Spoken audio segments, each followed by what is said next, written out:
Eric Stanislas. Comunicação espontânea na Sociedade de Paris em agosto de 1863.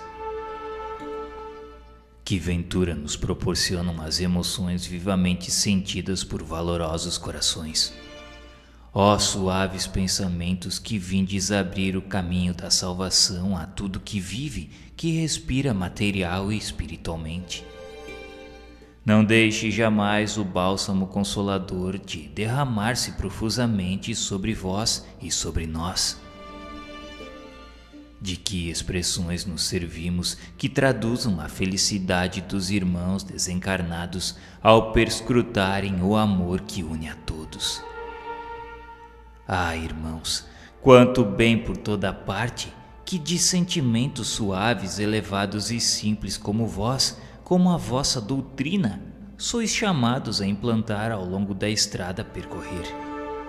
Mas também quanto vos será outorgado antes mesmo de terdes adquirido direitos. Assisti a tudo quanto se passou essa noite. Ouvi e compreendi, e vou procurar a meu nudo cumprir o meu dever e instruir a classe dos espíritos imperfeitos. Ouvi. Eu estava longe de ser feliz, abismado na imensidade, no infinito. Os meus padecimentos eram tanto mais intensos quanto difícil me era compreendê-los. Bendito seja Deus que me permitiu vir a um santuário que não pode ser franqueado impunemente pelos maus. Amigos, quanto vos agradeço, quanto de forças entre vós recobrei. Ó homens de bem, reuni-vos constantemente, estudai, uma vez que não podeis duvidar dos frutos das reuniões sérias. Os espíritos que têm muito ainda a aprender, os que ficam voluntariamente inativos, preguiçosos e esquecidos dos seus deveres, podem encontrar-se, em virtude de circunstâncias fortuitas ou não, aí entre vós. E então, fortemente tocados, quantas vezes lhes é dado, reconhecendo-se, entreverem o fim, o objetivo cobiçado, ao mesmo tempo que procurarem, fortes pelo exemplo que lhes dais, os meios de fugir ao penoso estado que os avassala. Com grande satisfação me constituo intérprete das almas sofredoras, porquanto é a homens de coração que me dirijo, na certeza de não ser repelido. Ainda uma vez, aceitai, pois, homens generosos, a expressão do meu reconhecimento em particular, e em geral de todos a quem tanto bem tendes feito, talvez sem o saberdes. Meu nome foi Eric Stanislas.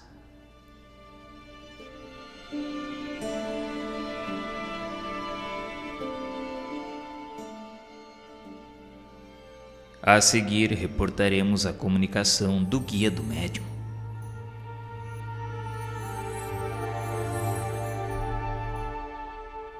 Meus filhos, este é um espírito que sofreu por muito tempo, transviado do bom caminho. Agora compreendeu os seus erros, arrependeu-se e volveu os olhos para o Deus que negara. A sua posição não é de um feliz, porém ele aspira à felicidade e não mais sofre. Deus permitiu-lhe esta audição para que desça depois a uma esfera inferior, a fim de instruir e estimular o progresso de espíritos que, como ele, transgrediram a lei. É a reparação que lhe compete. Afinal, ele conquistará a felicidade porque tem força de vontade.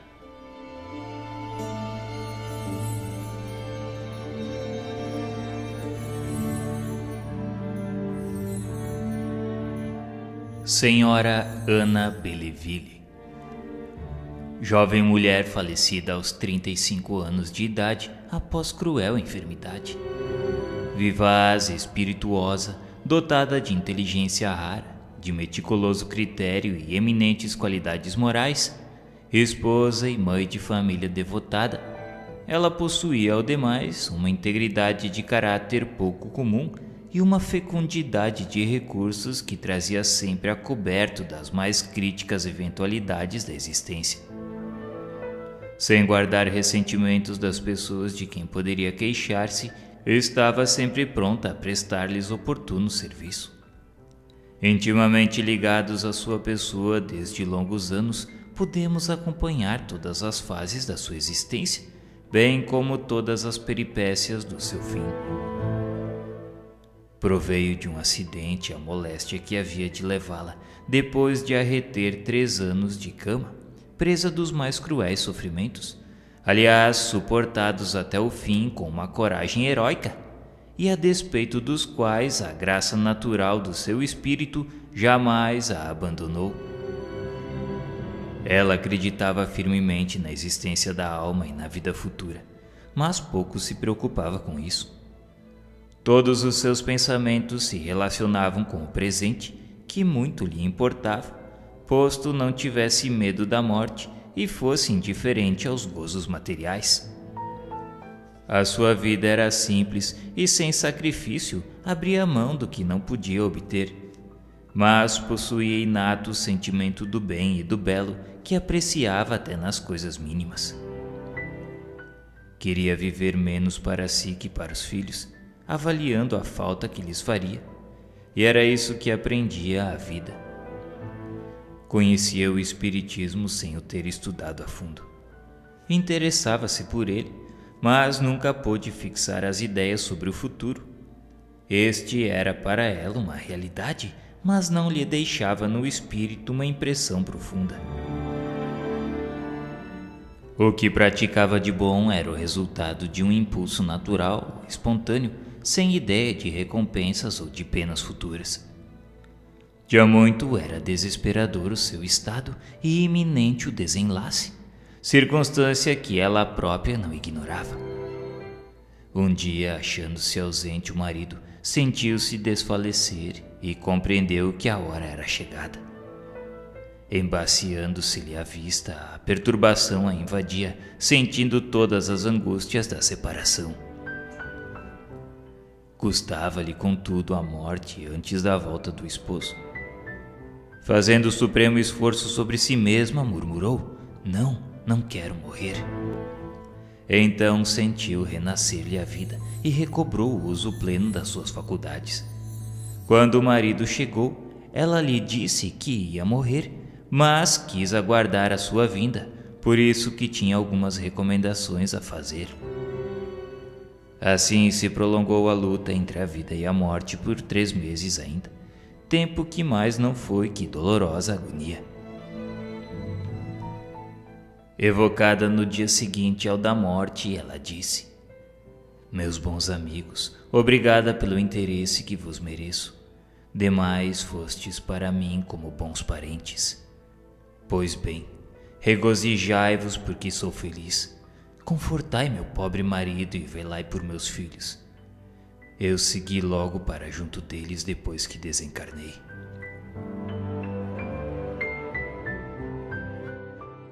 Notando que ela respondia com uma tal lucidez, perguntamos se podíamos supor que a sua perturbação não havia sido longa.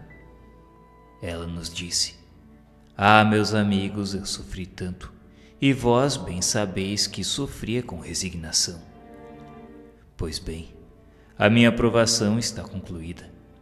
Não direi que esteja completamente libertada, não, mas o certo é que não sofro mais, e isso para mim é um grande alívio. Desta feita estou radicalmente curada, porém preciso ainda do auxílio das vossas preces para vir mais tarde colaborar convosco. Perguntamos então a ela qual poderia ser a causa dos seus longos sofrimentos. Ela nos disse que um passado terrível. Pedimos então se ela poderia nos revelar esse passado. Ela achou por bem esquecer um pouco, pois pagou tão caro por ele. 1 mês depois, a senhora Ana respondeu-nos algumas questões. Agora que deveis estar completamente desprendida e que melhor nos reconheceis, muito estimaríamos ter convosco uma palestra mais explícita. Podereis, por exemplo, dizer-nos qual a causa da vossa prolongada agonia? Estivestes durante 3 meses entre a vida e a morte. Obrigada, meus amigos, pela vossa lembrança como pelas vossas preces. Quão salutares me foram estas e como concorreram para a minha libertação. Tenho ainda necessidade de ser confortada. Continuai a orar por mim. Vós compreendeis o valor da prece. As que dizeis não são de modo algum fórmulas banais, como as murmuradas por tantos outros que lhes não medem o alcance, o fruto de uma boa prece. Sofri muito, porém os meus sofrimentos foram largamente compensados, sendo-me permitido estar muitas vezes perto dos queridos filhos que deixei com tanto pesar. Prolonguei por mim mesma esses sofrimentos. O desejo ardente de viver, por amor dos filhos, fazia com que me agarrasse de alguma sorte à matéria.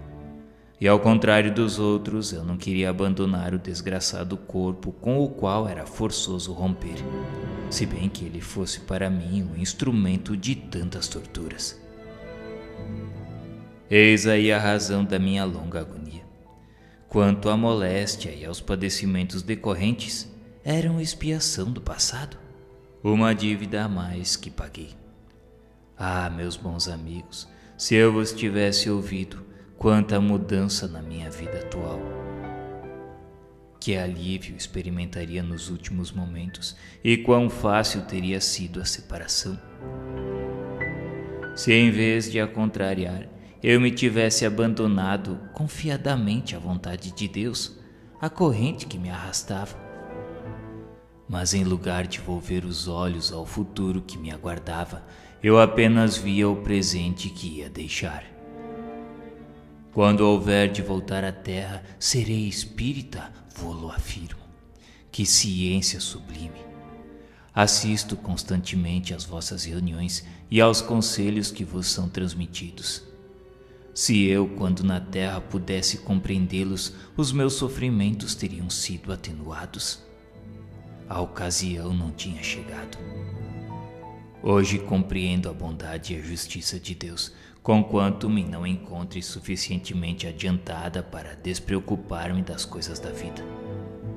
Meus filhos principalmente me atraem, não mais para mimá-los, porém para velar por eles, inculcando-lhes o caminho que o Espiritismo traça nesse momento. Sim, meus bons amigos, eu tenho ainda graves preocupações, entre as quais avulta aquela da qual depende o futuro dos meus filhos. Podeis ministrar-nos quaisquer informações sobre o passado que deplorais? Ah, meus bons amigos, estou pronta a confessar-me. Eu tinha desprezado o sofrimento alheio, vendo indiferente os sofrimentos da minha mãe, a quem chamava doente imaginária. Por não vê-la de cama, supunha que não sofresse e zombava dos seus queixumes. Eis como Deus castiga.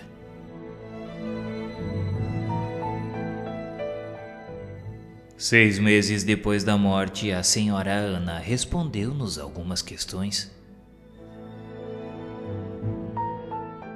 Agora que um tempo assaz longo se passou desde que deixastes o invólucro material, tende a bondade de descrever-nos a vossa posição e ocupações no mundo espiritual. Na vida terrestre eu era o que vulgarmente se chama uma boa pessoa. Antes de tudo, porém, prezava o meu bem-estar. Compassiva por índole, talvez não fosse capaz de penoso sacrifício para minorar um infortúnio. Hoje tudo mudou, e posto seja sempre a mesma, o eu de outrora modificou-se.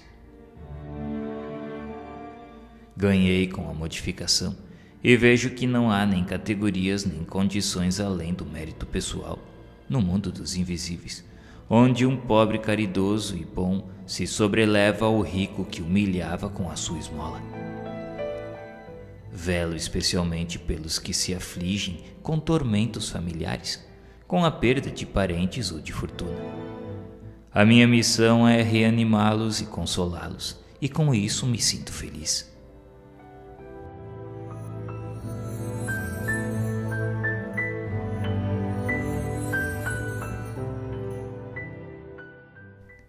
Importante questão decorre dos fatos supramencionados.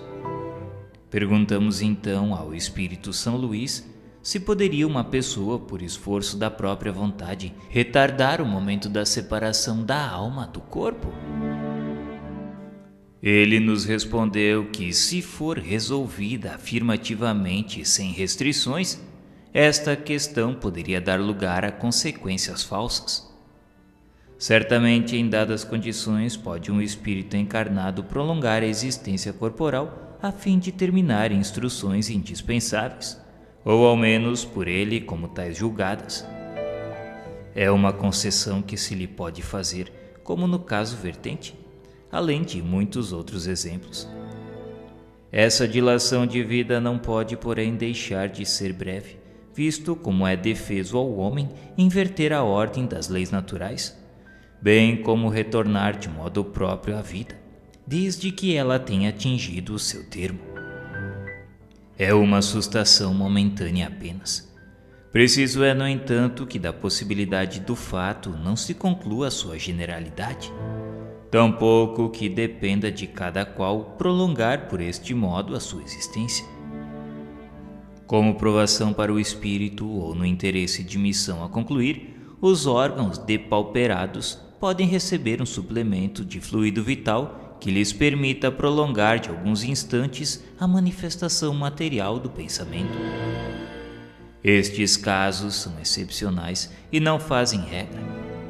Tampouco se deve ver nesse fato uma derrogação de Deus à imutabilidade das suas leis, mas apenas uma consequência do livre-arbítrio da alma que, no momento extremo, tem consciência de sua missão e quer, a despeito da morte, concluir o que não pôde até então.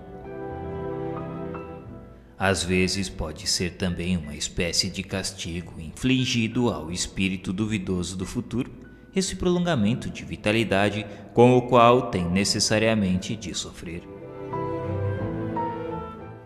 Nota: poder-se ainda admirar a rapidez relativa com que se desprendeu este espírito, dado seu apego à vida corporal.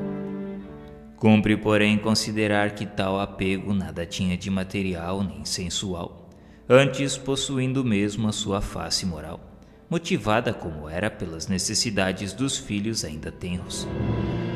Enfim, era um espírito adiantado em inteligência e moralidade. Por mais um grau, e poder-se-ia considerá-lo um dos espíritos dos mais felizes.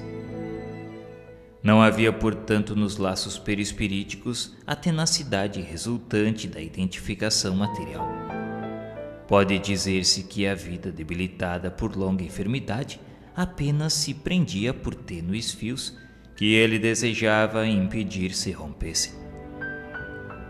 Contudo, a sua resistência foi punida com a dilação dos sofrimentos concernentes à própria moléstia e não com a dificuldade do desprendimento. Assim, realizado este, eis porque a perturbação foi breve. Um outro fato igualmente importante decorre desta, como da maior parte das evocações feitas em épocas diversas, mais ou menos distantes da morte. É a transformação gradual das ideias do espírito, cujo progresso se traduz não por melhores sentimentos, mas por uma apreciação mais justa das coisas. O progresso da alma na vida espiritual é, portanto, um fato demonstrado pela experiência. A vida corporal é a praticagem desse processo, a demonstração das suas resoluções, ocasião em que ele se depura. Desde que a alma progride depois da morte, a sua sorte não pode ser irrevogavelmente fixada, porquanto a fixação definitiva da sorte é, como já o dissemos, a negação do progresso. E não podendo coexistir simultaneamente as duas coisas, resta a que tem por si a sanção dos fatos e da razão.